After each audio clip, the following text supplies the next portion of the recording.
Trong công thức này chúng ta cần đến hoa cúc khô. Đây là hoa cúc khô các bạn nhé. Các bạn thấy chưa? Hoa cúc khô này. Các bạn cần một cái nồi. Chúng ta cần đến một thìa hoa cúc khô.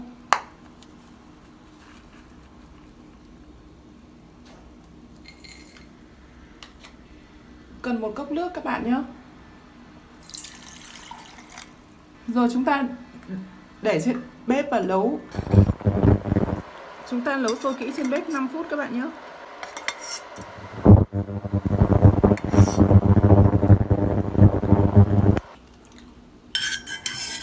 Chúng ta để nguội.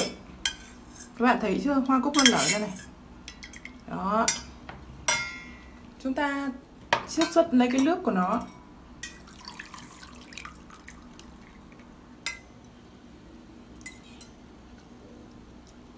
Chúng ta thêm 2 thìa sữa chua không đường. Hoặc một thìa, nếu mà thìa to thì một thìa nhỏ thì các bạn cho 2 thìa.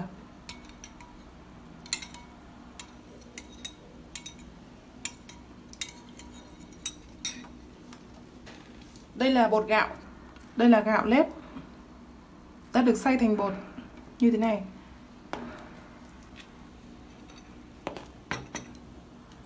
Chúng ta cần một thìa.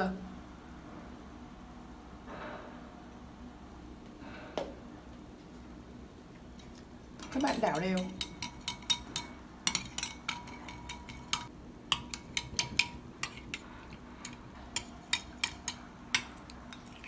Chúng ta đã hòa tan bột gạo rồi. Tiếp theo đấy chúng ta cho lại vào nồi và đun trên bếp đến khi sệt là hỗn hợp được.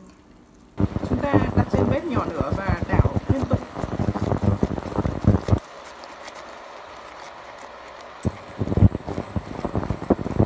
Chúng ta đảo nấu cho đến khi được thành một hỗn hợp sệt như này, chúng ta tắt bếp.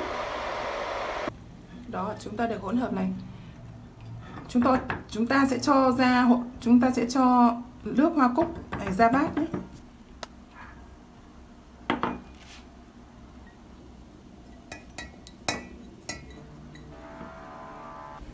Rồi chúng ta đã có nước hoa cúc, chúng ta sẽ để gọn sang một bên.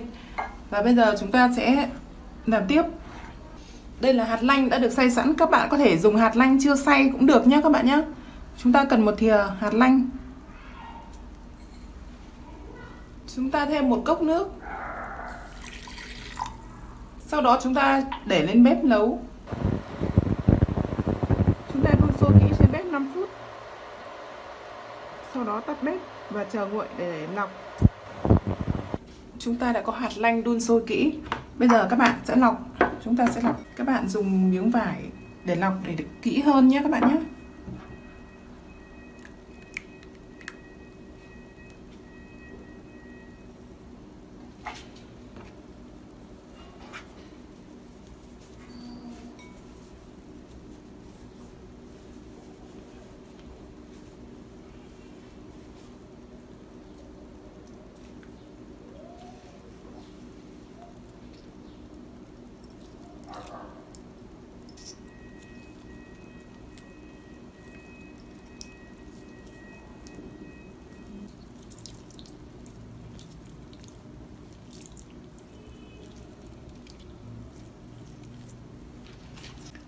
Bây giờ chúng ta cần một cái bát sạch. Chúng ta cần 2 thìa hạt lanh.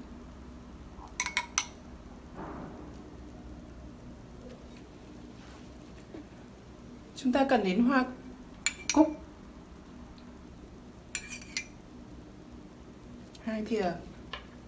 Chúng ta cần một thìa nước hoa hồng. Loại nào cũng được các bạn nhé. Một thìa nước hoa hồng.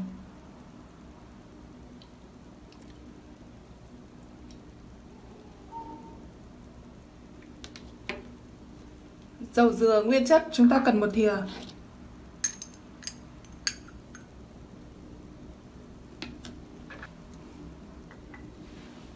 Chúng ta trộn đều hỗn hợp.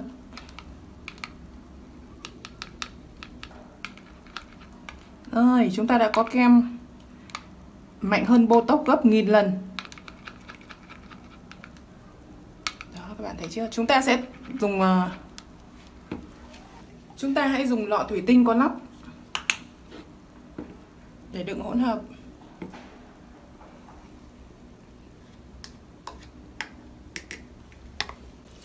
Rồi chúng ta đã có kem làm từ hoa cúc, mạnh hơn Botox gấp 1000 lần. Cách sử dụng của nó là các bạn hãy làm sạch da mặt, da cơ thể trước khi, sau đó các bạn áp dụng kem này lên. Chúng ta massage nhẹ nhàng và để hỗn hợp như vậy qua đêm. Đến sáng ngày hôm sau các bạn hãy rửa lại bằng nước ấm. Sau một lần sử dụng là các bạn sẽ cảm nhận rằng kem cực kỳ hiệu quả. Các bạn hãy dùng cho da mặt, da cổ và da dưới mắt. Các bạn trải nghiệm lần đầu tiên các bạn sẽ thấy kem có kết quả cực kỳ tuyệt vời. Là da của chúng ta sẽ sáng hơn, mịn hơn và căng như em bé.